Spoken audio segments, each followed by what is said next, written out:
কিছু করার মানসিকতা থাকলে যে কোনো কাজ করেই সফলতার শিখরে যে পৌঁছানো যায় তা আবারও প্রমাণ করলেন রাজ্যের খোয়াই জেলার তেলিয়ামুড়ার বিবেকানন্দনগর এলাকার স্থায়ী বাসিন্দা অচিন্ত দত্ত লস্কর। তিনি নিজ উদ্যোগে রকমারি ফুল চাষ করে তেলিয়ামুড়া মহকুমা জুড়ে সাড়া ফেলে দিয়েছেন। বছর 47-এর অচিন্ত দত্ত লস্কর জানান 2000 সালে ফুল চাষ শুরু করেন।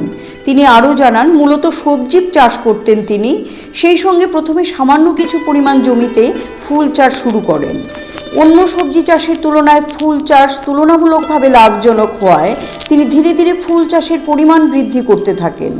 বর্তমানে তিনি 3 বিঘার বেশি জমিতে ফুল চাষ করছেন। তার বাগানে 3 ধরনের গাঁদা ফুল, গোলাপ ফুল সহ রকমারি নানান প্রকারের ফুল রয়েছে।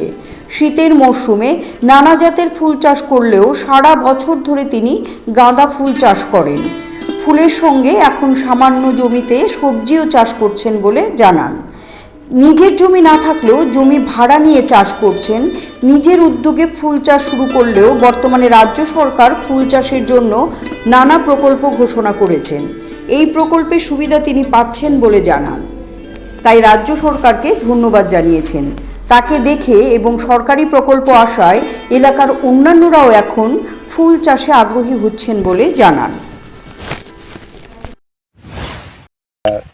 বিবেকানন্দনগর গ্রাম পঞ্চায়েত প্রায় 24 বছর। 24 বছর ধরে 2000 সন থেকে স্টার্ট করি। আমার বাগানে আছে গেন্দা আছে 3টা কালারের, চেরি আছে, স্টার আছে, চন্দ্রমল্লিকা আছে, এনথুরিয়াম আছে, ডালিয়া আছে। সারা বছরই করি। গেন্দাটা আমি সারা বছর কোনো ব্যবস্থা দিবে খাওয়ার জন্য ব্যবস্থা নেই, বাগানে করি। পাশাপাশি কিছু সবজি চাষ করি। এক্ষণে মার্কেটটা একটু খারাপ হওয়াতে একটু স্বল্পতা কমে আনছি। কতখানি জায়গা? প্রায় 3 কানির মতো করি ফুল চাষ। 3 কানের মতো ফুল চাষ। দেখি আপনার নিজের জায়গায় নাকি ভাড়া নিয়ে করতে? ভাড়া নিয়ে থাকে। ভাড়া নিয়ে করতেছে। Siri TV, channel for news and entertainment.